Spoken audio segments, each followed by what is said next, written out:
ओम या देवी सर्वभूतेषु बुद्धिरूपेण संस्थिता नमस्तस्यै नमस्तस्यै नमस्तस्यै नमो नमः।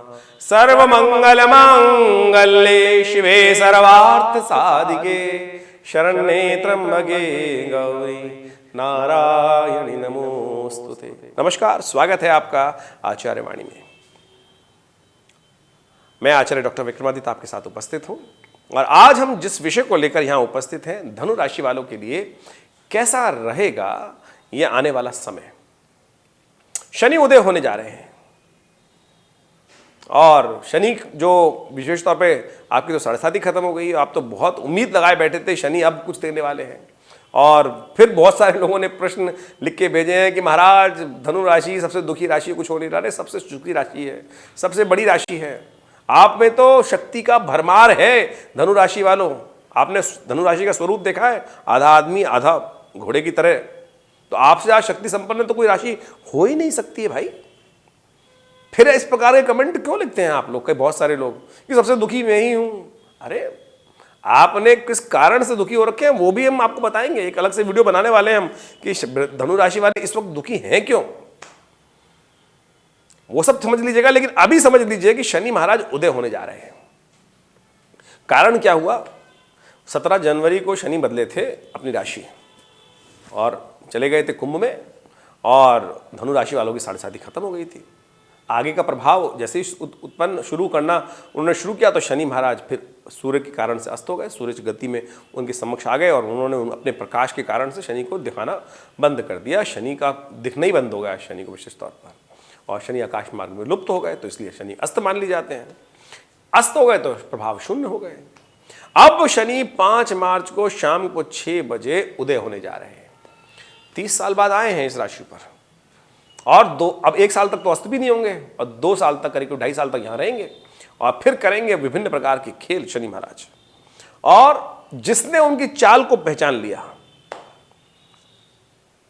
तो वो तो उस बारे न्यारे कर सकता है, भाग्य जगा सकता है, और जिन्होंने नहीं समझा तो फिर वही विचित्र विडंबना उत्पन्न करेंगे। देखिए शनि धनु राशि वालों को समझने कि शनि आए कहां है। शनि आपके विशेष तौर पे जो लग्न जो राशि है आपकी, उससे तीसरे भाव में आ गए हैं। तीसरा भाव बड़ा विचित्र भाव है। जब आपके द्वितीय भाव में चल रहे थे, 7.5 में चल रहे थे आप, और जब लगातार बहुत दिन तक परेशान चलते रहे तो क्या होता है कि जब ताप चलता है तो ना, कई बार वो मोमेंटम खत्म होने के बावजूद भी उसका प्रभाव। आपने वो एक ऊंट की कथा सुनी है, या मैं कथा आपको सुनाने जा रहा हूं। एक व्यापारी था, एक बार ऊंटों को लेके जा रहा था। अब रात्रि में उसने क्या किया कि ऊंटों को, वहां उसके पास 12-13 ऊंट थे, उन्होंने ऊंट को बांधकर खूंटे से बांधने की व्यवस्था करी। अब सब ऊंट तो बांध दिए, लेकिन एक ऊंट को बांधने की व्यवस्था नहीं थी। अब वो क्या करे, अब सब ऊंटों को बांध रहा था। तो अंदर जब उसने जाकर पूछा भाई रस्सी वस्सी है, तो उसने कहा रस्सी तो नहीं है।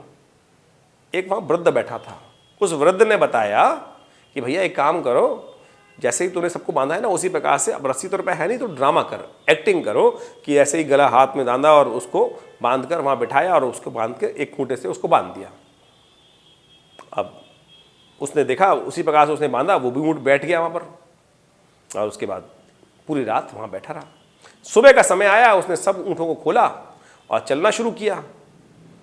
अब वो वाला ऊँट चल ही नहीं रहा, बड़ी विचित्र स्थिति। अब वो परेशान, सब यत्न कर लिया, वो ऊंट उठे ना जो सबसे आखिरी में उसने वहां बैठाया था। अब बड़ा परेशान वो, फिर वो अंदर गया, वो बाबा जी वहां बैठे हुए तभी भी। ने बोला तूने ऊंट को खोला क्या, ऊंट को खोला क्या, जो तू ड्रामा करके आया था तो उसके मन में अभी भी वो छाप पड़ी हुई है कि वो बंधा हुआ है। तो आपका मूल कारण धनु राशि वालों यही है कि अभी जो ताप निकल गया है शनि का, 7.5 खत्म हो गई, आप अभी भी वहीं बैठे हैं आलस्य में। शनि महाराज आपके कहां आ गए हैं पता है आपको, आपके तृतीय भाव में आ गए। अब मैं समझाने जा रहा हूं आपको, हम समझा रहे हैं हो क्या रहा है। जो आपने एक प्रश्न लिख के भेजे हैं बहुत सारे, महाराज कुछ हो ही नहीं रहा है, आपने कहा था शनि का 7.5 खत्म हो गई, बड़ा कुछ बढ़िया समय आ गया, कष्ट दूर हो गया। शनि चले गए हैं आपके तृतीय भाव में। तृतीय भाव जो होता है पराक्रम का भाव होता है, तृतीय भाव जो है साहस का भाव है। साहस में आ गए शनि। जब इतनी परेशानी से आप जो गुजरे हैं, 7.5 पूरा 7.5 साल आपने गुजरे, अब शनि महाराज आपके जब तृतीय भाव में आए हैं तो तृतीय भाव जो है वो साहस करना भूल गए हैं आप अभी भी उसी भाव में है कि बधा हुआ हूं, कुछ होने वाला ही नहीं है। एक बच्चा था जो लगातार बहुत कम पढ़ता था, उसको टीचर उसको फेल ही कर देता, तो उसने इतना डिप्रेस हो गया, उसने पढ़ना ही छोड़ दिया। उसने बोला नंबर तो वही फेल वाले आने वाले हैं, तो उसने पढ़ना ही छोड़ दिया। तो सबसे पहले हमारे टीचर्स को भी ये मोटिवेट करने की आवश्यकता है कि भैया किसी को डिग्रेड मत करो, उसको मोटिवेट करने का प्रयास करो। तो हमने वीडियोस के माध्यम से कभी भी आपके मोटिवेशन को कम नहीं, हम आपको प्रोवोक करने का प्रयास करते हैं, करो, उठो, उत्तिष्ठ जागृत प्राप्त वरान निबोधता। क्या कुछ नहीं कर सकते आप, अब तो आपका समय आ गया है भाई। धनु राशि वालों समझो, हमने आपको विभिन्न माध्यमों से समझाने का प्रयास किया है। कई लोग तो यहां तक लिख के भेजते महाराज जी कुछ हो तो रहा ही नहीं, मैं तो छोड़ के जा रहा हूं। अरे भैया, हमने आपके लिए कोई वो तो नहीं लिया, कोई आपसे फीस तो नहीं ले रहे ना आपके लिए, हम समझाने का प्रयास ही कर सकते हैं। तो आप समझिए क्या कुछ हो रहा है, आपका मनोभाव में क्या प्रभाव उत्पन्न हो रहा है, उसी के कारण से तो समस्या उत्पन्न हो रही है। तो ठीक करने का समय भी तो आप, जो चीज भी तो आपके पास ही है। शनि ने कहां बैठे हैं? तृतीय भाव में, साहस का भाव है। सामने कहां देख रहे हैं? भाग्य वाले भाव को। वहां कौन सा भाव है? भाग्य और धर्म का भाव है। जितने आप, क्या होता है जब 7.5 चल रही होती, खराब समय चल रहा होता है ना, तो बहुत बार मंत्र जप कर लिया, पूजा कर लिया, कुछ हो ही नहीं रहा, तो आदमी विशेष तौर पे अधार्मिक हो जाता है, धर्म से विहीन हो जाता है, धर्म करना ही नहीं चाहता। धर्म करेगा नहीं तो भाग्य बनेगा कैसे? धर्म और भाग्य एक साथ तो है। तो इसलिए आपका भाग्य जागेगा धर्म से, परमात्मा की कृपा से।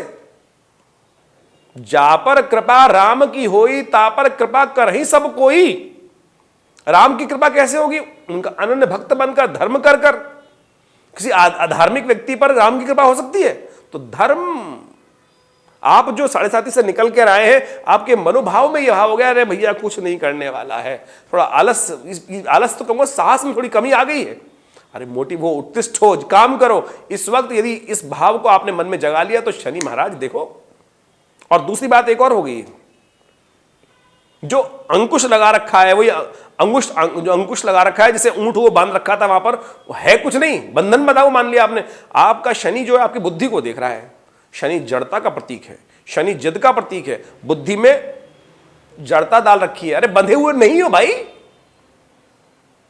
केवल भाव है, उसको हटाओ। निकल गया समय, अब तो समय आ गया जागने का। तो ये अंकुश जो अटका पड़ा है धनु राशि वालों, उसको हटाओ। नहीं बंधे हुए हो आप, शनि की 7.5 चली गई। तभी तो ये समझ, विज्ञान को समझ के हमने आपको इस वीडियो के माध्यम से, हमने आपको सब आदि भौतिक आदि दैविक तरीके से, सब तरह से पौराणिक दृष्टिकोण से समझाने का प्रयास किया क्या कुछ हो रहा है, और इस कारण से आपके जीवन में समस्या चल रही है। और धीरे धीरे रे मना धीरे सब कुछ होए, माली सींचे 100 घड़ा खुशहाली तब होए। तो कबीरदास की बात को समझते हुए काम करने का प्रयास कीजिए ना, धीरे धीरे होगा।